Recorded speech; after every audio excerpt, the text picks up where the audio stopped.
ಶಾಂತಿ. ಮುರುಳಿಯ ದಿನಾಂಕ 4/8/2026. ಪ್ರಾತಃ ಮುರುಳಿ ಬಾಪ್ದಾದ ಮಧುಬನ. ತಂದೆ ತಿಳಿಸುತ್ತಾರೆ, ಮಧುರ ಮಕ್ಕಳೇ, ತಂದೆಯ ರೈಟ್ ಹ್ಯಾಂಡ್ ಆಗಬೇಕಾದರೆ, ಬಲಭುಜವಾಗಬೇಕಾದರೆ ಪ್ರತಿ ಮಾತಲ್ಲಿ ರೈಟಿಯಸ್ ಆಗಿರಿ, ಸದಾ ಶ್ರೇಷ್ಠ ಕರ್ಮವನ್ನು ಮಾಡಿರಿ. ಪ್ರಶ್ನೆ: ಯಾವ ಸಂಸ್ಕಾರ ಸೇವೆಯಲ್ಲಿ ಬಹಳ ವಿಘ್ನ ಹಾಕುತ್ತದೆ? ಉತ್ತರ: ಭಾವ ಸ್ವಭಾವದ ಕಾರಣದಿಂದಾಗಿ ಪರಸ್ಪರದಲ್ಲಿ ಏನು ದ್ವೈತ ಮತದ ಸಂಸ್ಕಾರವಾಗುತ್ತದೆ, ಅದು ಸೇವೆಯಲ್ಲಿ ತುಂಬ ವಿಘ್ನ ಹಾಕುತ್ತೆ. ಎರಡು ಮತಗಳಿಂದ ಬಹಳ ನಷ್ಟವಾಗುವುದು. ಕ್ರೋಧದ ಭೂತ ಯಾವ ರೀತಿ ಇದೆ ಅಂದರೆ, ಭಗವಂತನನ್ನು ಎದುರಿಸುವುದರಲ್ಲಿ ನಿಧಾನ ಮಾಡುವುದಿಲ್ಲ. ಆದ್ದರಿಂದ ಬಾಬಾ ಹೇಳುತ್ತಾರೆ, ಮಧುರ ಮಕ್ಕಳೇ, ಅಂತಹ ಯಾವುದೇ ಸಂಸ್ಕಾರ ಇತ್ತೆಂದರೆ ಅದನ್ನು ತೆಗೆದುಹಾಕಿರಿ. ಗೀತೆ: ಅದೃಷ್ಟವನ್ನು ಬೆಳಗಿಸಿಕೊಂಡು ಬಂದಿದ್ದೇನೆ. ಓಂ ಶಾಂತಿ. ಮಧುರಾತಿ ಮಧುರ ಆತ್ಮಿಕ ಮಕ್ಕಳು ಹಾಡನ್ನು ಕೇಳಿದ್ದೀರಾ? ಆತ್ಮಿಕ ಮಕ್ಕಳು ಅಂದರೆ ಅರ್ಥ ಶಿವ ತಂದೆ ಏನು ಸುಪ್ರೀಂ ರೂಹ ಆಗಿದ್ದಾರೆ, ಅವರ ಮಕ್ಕಳು ಆತ್ಮರು ಶರೀರ ರೂಪಿ ಕರ್ಮೇಂದ್ರಿಯಗಳ ಮೂಲಕ ಹಾಡನ್ನು ಕೇಳಿದ್ದೀರಾ. ಈಗ ತಾವು ಮಕ್ಕಳು ಆತ್ಮ ಅಭಿಮಾನಿ ಆಗಬೇಕು. ಬಹಳ ಪರಿಶ್ರಮವೂ ಇದೆ. ಗಳಿಗೆ ಗಳಿಗೆಗೂ ತಮ್ಮನ್ನು ತಾವು ಆತ್ಮ ಎಂದು ತಿಳಿದು ತಂದೆಯನ್ನು ನೆನಪು ಮಾಡಬೇಕು. ಇದಾಗಿದೆ ಗುಪ್ತ ಪರಿಶ್ರಮ.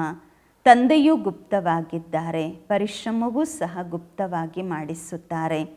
ತಂದೆ ಸ್ವಯಂ ಬಂದು ಹೇಳುತ್ತಾರೆ, ಮಕ್ಕಳೇ, ನನ್ನನ್ನು ನೆನಪು ಮಾಡಿದಾಗ ಕಲ್ಪದ 5,000 ವರ್ಷಗಳಿಗೆ ಮೊದಲಿನಂತೆ ಪುನಃ ಸತೋಪ್ರಧಾನರಾಗುತ್ತೀರಾ. ಮಕ್ಕಳು ತಿಳಿದುಕೊಂಡಿದ್ದೀರಾ, ನಾವೇ ಸತೋಪ್ರಧಾನರಾಗಿದ್ದೆವು ಮತ್ತು ನಾವೇ ಈಗ ತಮೋಪ್ರಧಾನರಾಗಿದ್ದೇವೆ. ಸತೋಪ್ರಧಾನರು ಅವಶ್ಯವಾಗಿ ಆಗಬೇಕು. ಗೀತೆಯಲ್ಲಿಯೂ ಹೇಳಲಾಗಿದೆ, ಯಾರು ಅದೃಷ್ಟ ಕಳೆದುಕೊಂಡಿರುತ್ತಾರೆ ಅವರು ಪುನಃ ಪಡ್ಕೋಬೇಕಂದ್ರೆ ಪುರುಷಾರ್ಥ ಮಾಡಿಸುವಂತಹವರು ಒಬ್ಬರೇ ಸರ್ವಶಕ್ತಿವಂತ ತಂದೆಯಾಗಿದ್ದಾರೆ. ಏಕೆಂದರೆ ಎಲ್ಲರನ್ನೂ ಪಾವನ ಮಾಡುತ್ತಾರೆ ಅಲ್ವಾ. ತಂದೆ ಮಕ್ಕಳಿಗೆ ತಿಳಿಸುತ್ತಾರೆ, ಏ ಆತ್ಮಿಕ ಮಕ್ಕಳೇ, ಈಗ ಅದೃಷ್ಟ ರೂಪಿಸಿಕೊಳ್ಳಲು ಬಂದಿದ್ದೀರಾ. ವಿದ್ಯಾರ್ಥಿಗಳು ಶಾಲೆಯಲ್ಲಿ ಅದೃಷ್ಟ ತಯಾರು ಮಾಡಿಕೊಳ್ಳಲು ಹೋಗ್ತಾರೆ ಅಲ್ವಾ. ಅವರಂತೂ ಚಿಕ್ಕ ಮಕ್ಕಳಾಗಿರುತ್ತಾರೆ, ನೀವು ಚಿಕ್ಕವರೇನೂ ಅಲ್ಲ. ನೀವಂತೂ ಬಹಳ ವೃದ್ಧರಾಗಿದ್ದೀರಾ, ದೊಡ್ಡವರಿದ್ದೀರಾ, ಅದೃಷ್ಟ ತಯಾರು ಮಾಡಿಕೊಳ್ಳುತ್ತಿದ್ದೀರಾ. ಕೆಲವರು ವೃದ್ಧರೂ ಇದ್ದಾರೆ. ವೃದ್ಧಾವಸ್ಥೆಗಿಂತ ಯವನಾವಸ್ಥೆಯಲ್ಲಿ ಓದುವುದು ತುಂಬ ಚೆನ್ನಾಗಿರುತ್ತೆ. ಯವನ ಅವಸ್ಥೆಯಲ್ಲಿರುವಂತಹವರ ಬುದ್ಧಿ ಚೆನ್ನಾಗಿರುತ್ತೆ ಅಂದರೆ ತಕ್ಷಣ ಗ್ರಹಣ ಮಾಡಿಕೊಳ್ತಾರೆ. ಎಲ್ಲರಿಗೋಸ್ಕರ ಈ ಜ್ಞಾನ ಅಂತೂ ಸಹಜ. ಲೌಕಿಕದಲ್ಲಾದರೆ ಏಜ್ ಲಿಮಿಟ್ ಇರುತ್ತೆ, ಈ ಏಜಲ್ಲಿ ಇದು ಮಾಡಬೇಕು ಅಂತ. ಆದರೆ ಇಲ್ಲಿ ಎಲ್ಲರಿಗೋಸ್ಕರ ಬಾಬಾ ನೀಡುವಂತಹ ಜ್ಞಾನ ಸಹಜವಾಗಿದೆ. ನಿಮ್ಮ ಶರೀರವೂ ಸಹ ದೊಡ್ಡದೇ ಇದೆ ಅಲ್ವಾ. ಇವರು ಬೇಬಿ ಆಗಿದ್ದಾರೆ, ಅಷ್ಟು ತಿಳ್ಕೊಳಕ್ಕಾಗಲ್ಲ ಚಿಕ್ಕ ಮಕ್ಕಳು, ಏಕೆಂದರೆ ಆರ್ಗನ್ಸು ಚಿಕ್ಕದಾಗಿರುತ್ತೆ. ಸ್ತುತಿ, ನಿಂದ, ದುಃಖ, ಸುಖ ಎಲ್ಲ ಮಾತುಗಳನ್ನು ನೀವು ತಿಳಿದುಕೊಳ್ಳುತ್ತೀರಾ. ಆತ್ಮವಂತೂ ಬಿಂದುವಾಗಿದೆ, ಶರೀರ ವೃದ್ಧಿ ಆಗುತ್ತಾ ಇರುವುದು. ಆತ್ಮ ಏಕರಸವಾಗಿ ಇರುವುದು, ಎಂದಿಗೂ ದೊಡ್ಡದು ಚಿಕ್ಕದು ಆಗುವುದಿಲ್ಲ. ಆತ್ಮನ ಬುದ್ಧಿಗೋಸ್ಕರ ತಂದೆ ಕಸ್ತೂರಿಯಂತಹ ಉಡುಗೊರೆಯನ್ನು ಕೊಡುತ್ತಿದ್ದಾರೆ. ಏಕೆಂದರೆ ಈಗಂತೂ ಬುದ್ಧಿ ಬಿಲ್ಕುಲ್ ತಮೋ ಪ್ರಧಾನವಾಗಿದೆ. ಈಗ ಸ್ವಚ್ಛವಾಗುತ್ತಿದ್ದೀರಾ. ಈ ಚಿತ್ರ ನೀವು ತಿಳಿಸಲು ತುಂಬ ಕೆಲಸಕ್ಕೆ ಬರುತ್ತೆ, ಜ್ಞಾನ ಹೇಳಲು. ಭಕ್ತಿ ಮಾರ್ಗದಲ್ಲಿ ದೇವತೆಗಳ ಮುಂದೆ ಹೋಗಿ ತಲೆಬಾಗುತ್ತಾರೆ, ಪೂಜೆ ಮಾಡುತ್ತಾರೆ. ಮೊದಲು ನೀವು ಸಹ ಅಂಧಶ್ರದ್ಧೆಯಿಂದ ಎಲ್ಲ ಕಡೆ ಓಡಾಡ್ತಾ ಇದ್ರಿ, ಸುತ್ತಾಡ್ತಾ ಇದ್ರಿ, ಶಿವನ ಮಂದಿರದಲ್ಲೂ ಹೋಗ್ತಾ ಇದ್ರಿ. ಆದರೆ ನಿಮಗೆ ಗೊತ್ತಿರಲಿಲ್ಲ ಇವರು ಶಿವ ತಂದೆಯಾಗಿದ್ದಾರೆ, ಅವರ ಯಥಾರ್ಥ ಪರಿಚಯ ಇರಲಿಲ್ಲ. ತಂದೆಯಿಂದ ಅವಶ್ಯವಾಗಿ ಆಸ್ತಿ ಸಿಗುವುದು, ಆದ್ದರಿಂದಲೇ ಅವರ ಮಹಿಮೆ ಮಾಡಲಾಗಿದೆ. ಯಾರಾದರೂ ಒಳ್ಳೆಯ ಕೆಲಸ ಮಾಡಿ ಹೋದರೆ ಅವರ ಮಹಿಮೆ ಗಾಯನ ಮಾಡ್ತಾರೆ, ಸ್ಟ್ಯಾಂಪ್ ತಯಾರು ಮಾಡಿಸ್ಬೇಕು ಶುಭಾಬ್ರವ್ರದ್ದು. ಶಿವ ತಂದೆ ಗೀತೆಯ ಜ್ಞಾನದಾತ ಆಗಿದ್ದಾರೆ ಎಂಬ ಸ್ಟ್ಯಾಂಪ್ ಸಹಜವಾಗಿ ಆಗತ್ತೆ. ಆ ತಂದೆ ಎಲ್ಲರಿಗೂ ಸುಖ ಕೊಡುವವರಾಗಿದ್ದಾರೆ. ತಂದೆ ಹೇಳುತ್ತಾರೆ, ನಾನು ನಿಮ್ಮನ್ನು ಸುಖಧಾಮಕ್ಕೆ ಮಾಲೀಕರನ್ನಾಗಿ ಮಾಡುವವನಾಗಿದ್ದೇನೆ. ವೃದ್ಧರೂ ಸಹ ಇದನ್ನು ತಿಳಿದುಕೊಳ್ಳಬಹುದು. ನಾವು ಬಂದಿದ್ದೇವೆ ಶಿವ ತಂದೆಯ ಬಳಿ. ಅವರು ವಿಚಿತ್ರವಾಗಿದ್ದಾರೆ. ಈ ತನುವಿನಲ್ಲಿ ಪ್ರವೇಶ ಮಾಡಿದ್ದಾರೆ. ನಿರಾಕಾರನಿಗೆ ವಿಚಿತ್ರ ಎಂದು ಹೇಳಲಾಗುವುದು. ಬುದ್ಧಿಯಲ್ಲಿ ಇರತ್ತೆ, ನಾವು ಶಿವ ತಂದೆಯ ಬಳಿ ಹೋಗುತ್ತಿದ್ದೇವೆ. ಈ ಟೆಂಪ್ರವರಿ ಶರೀರವನ್ನು ಶಿವ ತಂದೆ ಧಾರಣೆ ಮಾಡಿಕೊಂಡಿದ್ದಾರೆ. ಪತಿತರನ್ನು ಪಾವನ ಮಾಡಿ ಮುಕ್ತಿ, ಜೀವನ್ಮುಕ್ತಿಯನ್ನು ಕೊಡುತ್ತಿದ್ದಾರೆ. ಅಥವಾ ಶಾಂತಿಧಾಮ, ಸುಖಧಾಮದ ನಿವಾಸಿಯನ್ನಾಗಿ ಮಾಡುತ್ತಿದ್ದಾರೆ. ಮನುಷ್ಯರು ಶಾಂತಿಗೋಸ್ಕರ ಪ್ರಯತ್ನ ಪಡುತ್ತಾರೆ. ಭಗವಂತ ಸಿಕ್ಕಿದ್ರೆ ಶಾಂತಿ ಸಿಗತ್ತೆ ಅಂತ. ಸುಖಕ್ಕೋಸ್ಕರ ಪುರುಷಾರ್ಥ ಮಾಡುವುದಿಲ್ಲ. ಶಾಂತಿ ಬೇಕು ಅಂತ ಹೇಳಿ ಭಗವಂತನನ್ನು ನೆನಪು ಮಾಡುತ್ತಾರೆ. ತಂದೆಯ ಬಳಿ ಮನೆಗೆ ಹೋಗುತ್ತೇವೆ, ಭಗವಂತ ಸಿಗ್ತಾರೆ ಅಂದ್ಕೊಳ್ತಾರೆ. ಈ ಸಮಯದಲ್ಲಿ ಎಲ್ಲರೂ ಮುಕ್ತಿಯ ಇಚ್ಛೆಯನ್ನು ಇಟ್ಟುಕೊಳ್ಳುವವರಾಗಿದ್ದಾರೆ. ಜೀವನ್ಮುಕ್ತಿಯನ್ನು ಪಡೆಯುವವರು ನೀವು ಬ್ರಾಹ್ಮಣರಾಗಿದ್ದೀರಾ. ಬಾಕಿ ಎಲ್ಲರೂ ಮುಕ್ತಿಯ ಇಚ್ಛೆಯನ್ನು ಇಟ್ಟುಕೊಳ್ಳುತ್ತಾರೆ. ಜೀವನ್ಮುಕ್ತಿಯ ಮಾರ್ಗವನ್ನು ತೋರಿಸುವವರು ಯಾರೂ ಇಲ್ಲ. ಸನ್ಯಾಸಿಗಳ ಬಳಿ ಹೋಗಿ ಶಾಂತಿ ಬೇಡುತ್ತಾರೆ. ಹೇಳ್ತಾರೆ ಮನಸ್ಸಿನ ಶಾಂತಿ ಹೇಗೆ ಸಿಗತ್ತೆ ಎಂದು. ಏನೆಲ್ಲ ಮಾರ್ಗ ತೋರಿಸಲಾಗುವುದು ಮುಕ್ತಿಯಲ್ಲಿ ಹೋಗಲು. ಮೋಕ್ಷ ಎಂದರೇನು ಅದು ಸಹ ಬುದ್ಧಿಯಲ್ಲಿ ಬರುವುದಿಲ್ಲ. ಬೇಜಾರಾಗಿ ಹೇಳುತ್ತಾರೆ ಮುಕ್ತಿಯಲ್ಲಿ ಹೋದರೆ ಚೆನ್ನಾಗಿರುತ್ತೆ ಎಂದು.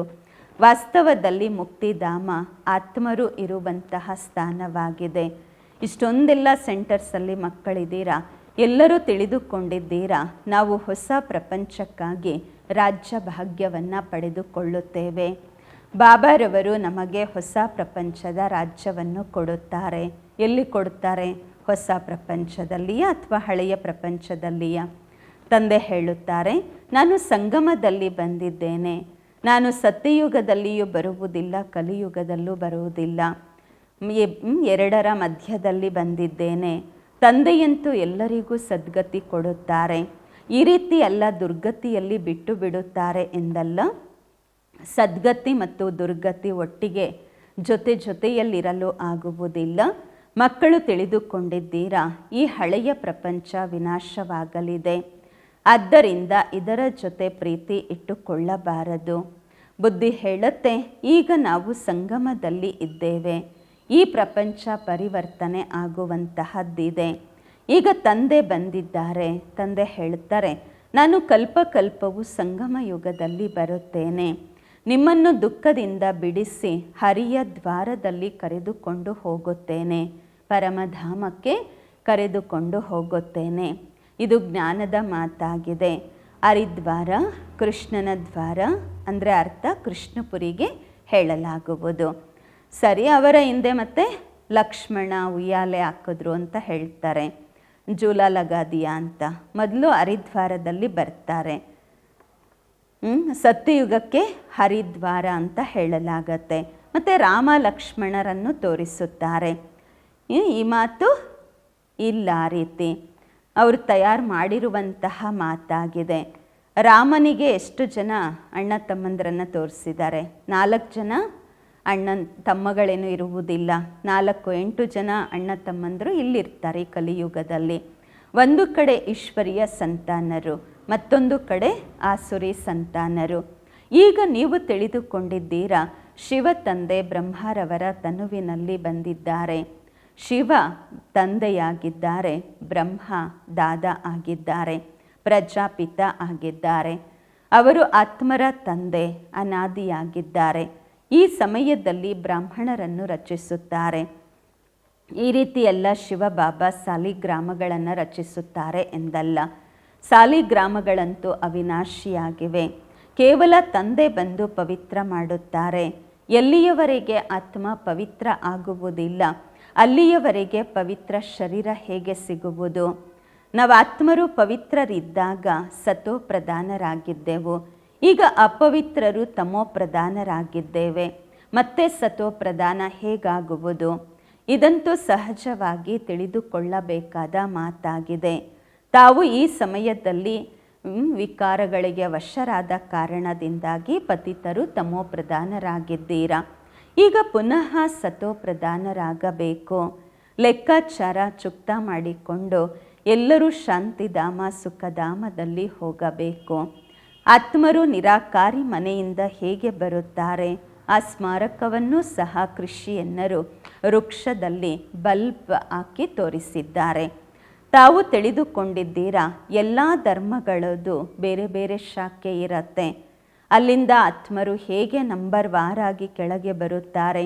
ಈ ಜ್ಞಾನ ನಿಮಗೆ ಈಗ ಸಿಕ್ಕಿದೆ. ನಾವು ಆತ್ಮರ ಮನೆ ಶಾಂತಿಧಾಮವಾಗಿದೆ. ಈಗ ಸಂಗಮ ಯುಗವಿದೆ. ಅಲ್ಲಿಂದ ಎಲ್ಲ ಆತ್ಮರು ಬರುತ್ತಾರೆ, ನಂತರ ಎಲ್ಲರೂ ಹೋಗುತ್ತಾರೆ. ಪ್ರಳಯವಂತೂ ಆಗುವುದಿಲ್ಲ. ತಾವು ತಿಳಿದುಕೊಂಡಿದ್ದೀರಾ, ನಾವು ಬಾಬಾರವರಿಂದ ಅದೃಷ್ಟವನ್ನು ರೂಪಿಸಿಕೊಳ್ಳಲು ಪುನಃ ಸ್ವರಾಜ್ಯ ಪಡೆದುಕೊಳ್ಳಲು ಬಂದಿದ್ದೇವೆ. ಕೇವಲ ಇದು ಹೇಳಲಿಕ್ಕೆ ಅಷ್ಟೇ ಅಲ್ಲ, ನೆನಪು ಮಾಡುವುದರಿಂದಲೇ ಆಸ್ತಿ ಸಿಗುವುದು. ಬಾಬಾ ಹೇಳುತ್ತಾರೆ, ದೇಹ ಸಹಿತವಾಗಿ ಯಾರೆಲ್ಲ ದೇಹದ ಮಿತ್ರ ಸಂಬಂಧಿಕರಿದ್ದಾರೆ ಎಲ್ಲರನ್ನೂ ಮರೆಯಿರಿ. ಚಿತ್ರ ಮತ್ತು ವಿಚಿತ್ರ ಇದ್ದಾರೆ ಅಲ್ವಾ? ವಿಚಿತ್ರ ಎಂದು ಅವರಿಗೆ ಹೇಳಲಾಗತ್ತೆ, ಯಾರನ್ನ ನೋಡಲಿಕ್ಕಾಗೋದಿಲ್ಲ. ಇದು ಬಹಳ ಸೂಕ್ಷ್ಮ ಮಾತಾಗಿದೆ. ಆತ್ಮ ಎಷ್ಟು ಚಿಕ್ಕದಾಗಿದೆ. ಗಳಿಗೆಗೂ ಆತ್ಮ ಪಾತ್ರ ಅಭಿನಯಿಸಬೇಕಾಗುವುದು. ಬೇರೆ ಯಾರ ಬುದ್ಧಿಯಲ್ಲಿಯೂ ಈ ಮಾತುಗಳು ಬರುವುದಿಲ್ಲ. ಮೊಟ್ಟ ಮೊದಲು ಇದು ಬುದ್ಧಿಯಲ್ಲಿ ಕೂರಿಸಬೇಕು. ನಾವು ಆತ್ಮರಾಗಿದ್ದೇವೆ, ಅವರು ನಮ್ಮ ತಂದೆಯಾಗಿದ್ದಾರೆ. ಅವರಿಗೆ ಪತಿತ ಪಾವನ ಎಂದು ಹೇಳಲಾಗುವುದು. ಏ ಭಗವಂತ ಎಂದು ಹೇಳಿ ಎಲ್ಲರೂ ನೆನಪು ಮಾಡುತ್ತಾರೆ. ಬೇರೆ ಯಾವುದೇ ಸ್ಥಾನದಲ್ಲಿ ಹೋಗುವುದರಿಂದ ಸಿಗುವುದಿಲ್ಲ. ಬಾಬನ ಮಿಲನ ಮಾಡಲು ಆಗುವುದಿಲ್ಲ. ಮತ್ತೆ ಮನೆಯಲ್ಲೂ ಯಾಕೆ ಅಲಿಬೇಕು? ಎಲ್ಲ ಕಡೆ ಯಾಕೆ ಅಲಿಬೇಕು? ಭಗವಂತ ಅಂತೂ ಪರಮಧಾಮದಿಂದ ಬರ್ತಾರೆ ಅಲ್ವಾ?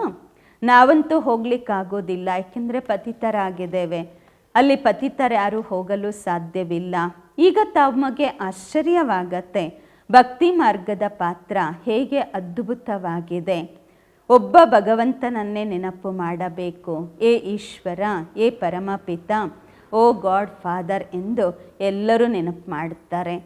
ಯಾವಾಗ ಇರುವುದೇ ಅವರೊಬ್ಬರೇ ತಂದೆ ಎಂದಾಗ ಬೇರೆ ಕಡೆ ಯಾಕೆ ಸುತ್ತಲಿಕ್ಕೆ ಹೋಗ್ತೀರಾ? ಅವರೊಬ್ಬರೇ ತಂದೆ ಮೇಲೆ ಇದ್ದಾರೆ. ಆದರೆ ಇದೆಲ್ಲವೂ ನಿಗದಿಯಾಗಿದೆ. ಡ್ರಾಮಾನುಸಾರವಾಗಿ ಭಕ್ತಿ ಮಾಡುತ್ತಾರೆ. ಬೇಹದ್ ಬುದ್ಧಿಹೀನತೆಯಿಂದ ಕೆಲವೆಲ್ಲ ಮಾಡ್ತಾರೆ. ಆದರೆ ಅದರ ಲಾಭ ಹೇಗೆ ಪಡ್ಕೊಳ್ಳೋದು ಅಂತ ಗೊತ್ತಿಲ್ಲ. ಈಗ ತಾವು ಪುನಃ ಬೇಹದ್ದಿನ ಬುದ್ಧಿವಂತರಾಗುತ್ತೀರಾ. ತಂದೆಯ ಶ್ರೇಷ್ಠ ಮತದಂತೆ ನಡೆಯುವವರು ಬುದ್ಧಿವಂತರಾಗುತ್ತಾರೆ.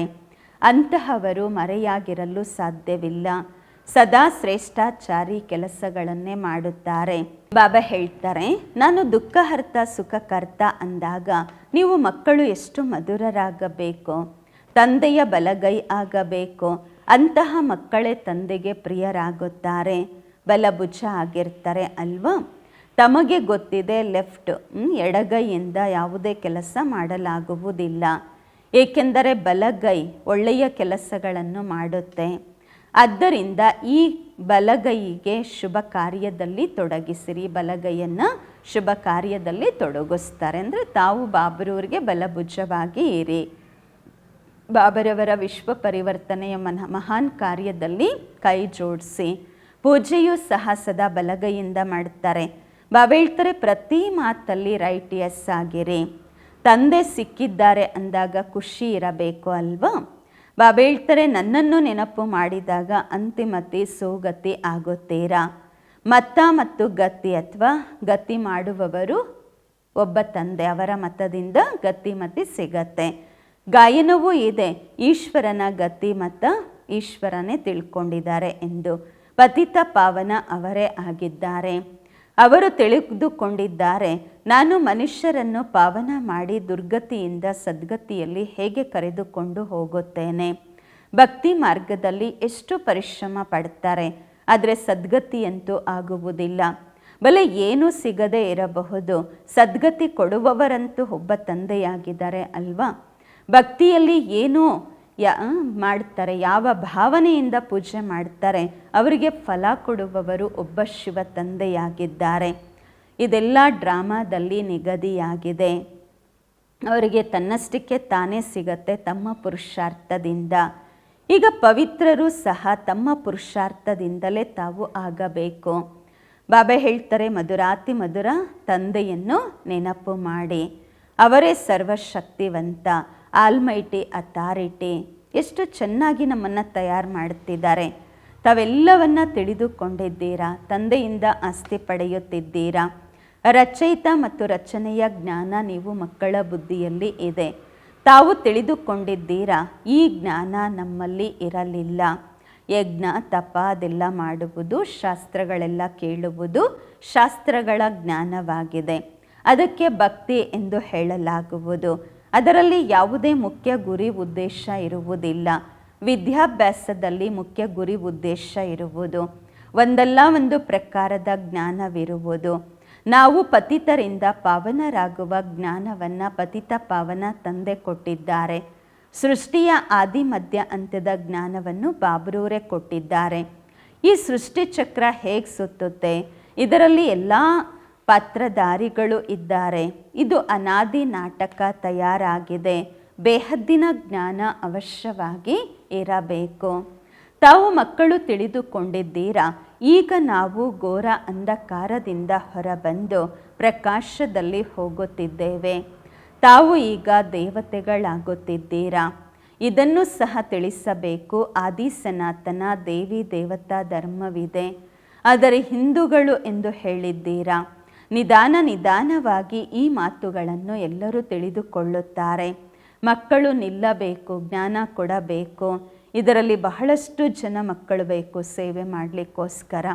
ದೆಹಲಿಯಲ್ಲಿ ಕಾನ್ಫರೆನ್ಸ್ ಮಾಡಬೇಕು ದೊಡ್ಡದಾಗಿ. ಫರಿಷ್ಠಾನವೂ ಸಹ ದೆಹಲಿಗೆ ಸ್ವರ್ಗ ಎಂದು ಹೇಳಲಾಗುವುದು. ಇದೇ ಜಮುನಾ ಕಂಠವಾಗಿತ್ತು. ದೆಹಲಿ ಕ್ಯಾಪಿಟಲ್ ಆಗಿರುತ್ತೆ. ಸ್ವರ್ಗದಲ್ಲಿಯೂ ಕೂಡ ಅನೇಕರ ಕೈ ಬಂದಿದೆ. ದೇವತೆಗಳ ಕ್ಯಾಪಿಟಲ್ಲು ಇದೇ ಆಗಿತ್ತು. ದೆಹಲಿಯಲ್ಲಿ ಬಹಳ ದೊಡ್ಡ ಕಾನ್ಫರೆನ್ಸ್ ಮಾಡಬೇಕು. ಆದರೆ ಮಾಯೆ ಯಾವ ರೀತಿ ಇದೆ ಅಂದರೆ ಮಾಡಲಿಕ್ಕೆ ಬಿಡೋದಿಲ್ಲ. ವಿಘ್ನಗಳು ಸಹ ಬಹಳಷ್ಟು ಹಾಕ್ತಾರೆ. ಈ ಕಾಲದಲ್ಲಂತೂ ಭಾವ ಸ್ವಭಾವವೂ ಸಹ ಬಹಳ ಆಗಿಬಿಟ್ಟಿದೆ. ಮಕ್ಕಳು ಪರಸ್ಪರದಲ್ಲಿ ಸೇರಿ ಸರ್ವಿಸ್ನಲ್ಲಿ ತೊಡಗಬೇಕು.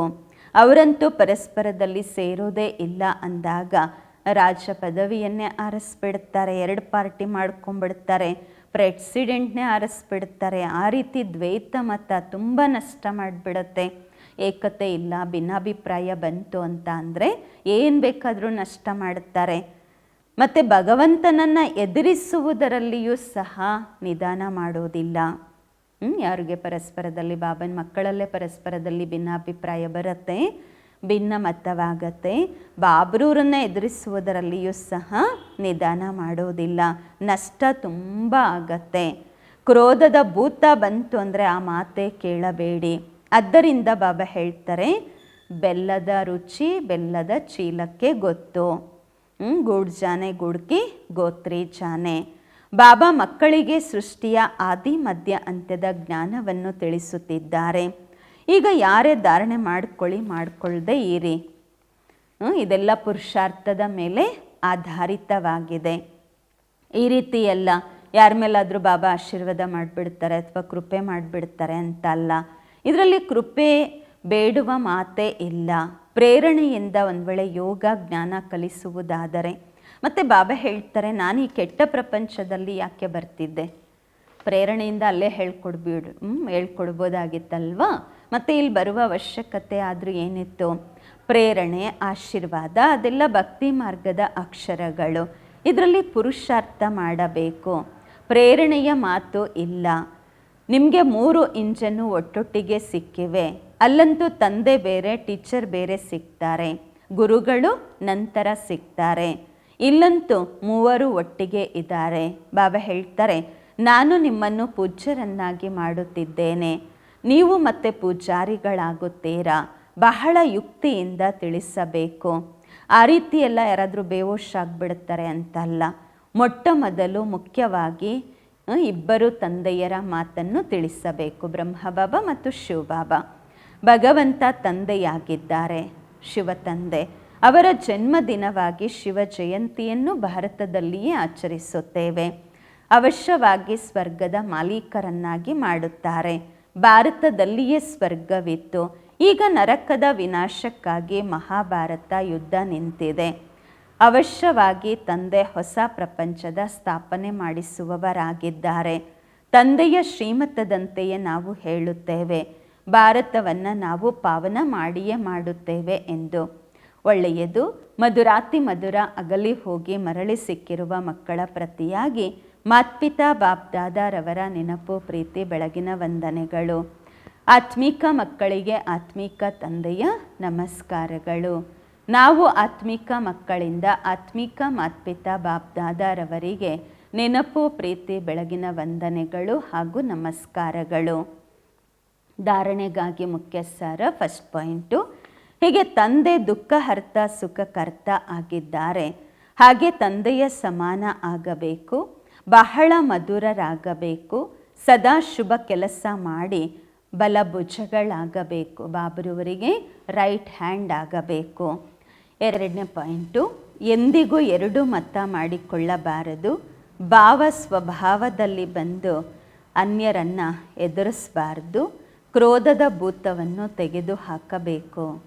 ವರದಾನ, ಸ್ವಯಂನ ಸ್ಮೃತಿಯಲ್ಲಿದ್ದು ತಮ್ಮ ಪ್ರತಿ ಕರ್ಮವನ್ನು ಸಂಯಮ ನಿಯಮ ಮಾಡಿಕೊಳ್ಳುವಂತಹ ಅಥಾರಿಟಿ ಸ್ವರೂಪರಾಗಿರಿ. ಸ್ವಯಂನ ಸ್ಮೃತಿಯಲ್ಲಿದ್ದು ತಮ್ಮ ಪ್ರತಿ ಕರ್ಮವನ್ನು ಸಂಯಮ ನಿಯಮ ಮಾಡಿಕೊಳ್ಳುವಂತಹ ಅಥಾರಿಟಿ ಸ್ವರೂಪರಾಗಿರಿ. ವರದಾನದ ವಿಶ್ಲೇಷಣೆ, ಹೀಗೆ ಸಾಕಾರದಲ್ಲಿ ಸ್ವಯಂನ ಸ್ಮೃತಿಯಲ್ಲಿರುವುದರಿಂದ ಯಾವ ಕರ್ಮ ಮಾಡ್ತೀರಾ ಅದೇ ಬ್ರಾಹ್ಮಣ ಪರಿವಾರದ ಸಂಯಮವಾಗುವುದು. ಸ್ವಯಂನ ನಶೆಯಲ್ಲಿರುವ ಕಾರಣ ಅಥಾರಿಟಿಯಿಂದ ಹೇಳಬಹುದು. ಒಂದು ವೇಳೆ ಸಾಕಾರನ ಮೂಲಕ ಯಾವುದೇ ಉಲ್ಟಾ ಕರ್ಮವೂ ಆಯಿತು ಅಂದ್ಕೊಳ್ಳಿ, ಬಾಬರವರು ಅದನ್ನು ಸುಲ್ಟ ಮಾಡಿಬಿಡ್ತಾರೆ, ಸರಿ ಮಾಡಿಬಿಡ್ತಾರೆ. ಸ್ವಯಂನ ಸ್ವರೂಪದ ಸ್ಮೃತಿಯಲ್ಲಿರುವುದರಿಂದ ಈ ನಶೆ ಇರುವುದು, ಯಾವುದೇ ಕರ್ಮ ಉಲ್ಟಾ ಆಗಲು ಸಾಧ್ಯವಿಲ್ಲ.